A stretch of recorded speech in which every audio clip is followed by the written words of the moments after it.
हिते मूंखे ॿुधायो त थर जी सूंह ऐं सुञाणप रखंदड़ रोहेड़ो ऐं ॿिया क़ीमती वण नायाब थियण लॻा आहिनि। वणनि जी वाढी में ख़तरनाक हद ताईं इज़ाफ़ो थी वियो आहे। इंतिज़ामिया अखि न पटी छाछरो ऐं ॾाहिली तालकनि में क़ीमती वणनि जी वाढी जो सिलसिलो जारी आहे।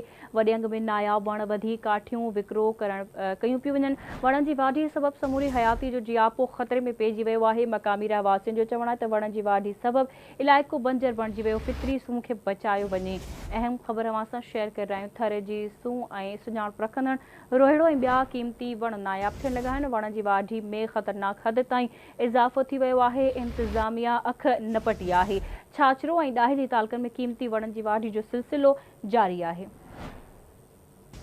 तफ़सील मालूम कंदासीं। असां सां लाइन ते मौजूदु आहे आवाज़ न्यूज़ रिपोर्टर बरकत बजीर। जी बरकत, छा तफ़सील आहिनि, आगाह कजो।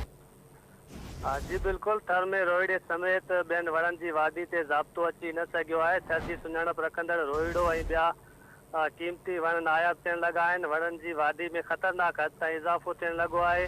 छाछरो ऐं ॾाहिली तालकनि में क़ीमती वणनि जी वाढी लखनि जी तइदाद में नायाब वणनि खे वॾे काठियुनि जो विकिरो जारी आहे। इख़्तियारनि थर में वणनि जी वाढी ते ख़ामोशी इख़्तियार करे छॾी आहे।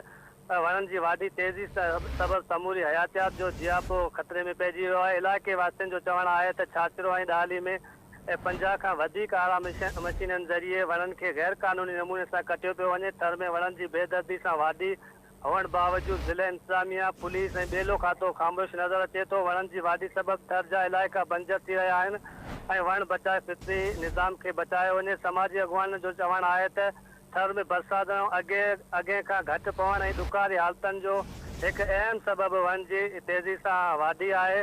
थर ऐं ॾाहिली छाछरो ऐं ॾाहिली तालकनि जे थर जे ॻोठनि मां आए ॾींहुं सड़नि जी तइदाद में केतिरा गाॾियूं वणनि सां भरिजी छाछरो, अमरकोट, मिठी समेत ॿियनि शहरनि में विकिरो थियण लॻियूं आहिनि। रोड रस्तनि ते क़ाइमु कयल पुलिस जे चौकियुनि ते बि गैर क़ानूनी वणनि जी वाढी करे खणी वञण ते को बि क़ानूनी कार्रवाई ठीकु आहे बरकत, तव्हांजी न थियण महिरबानी सबबि अपडेट करण जे लाइ।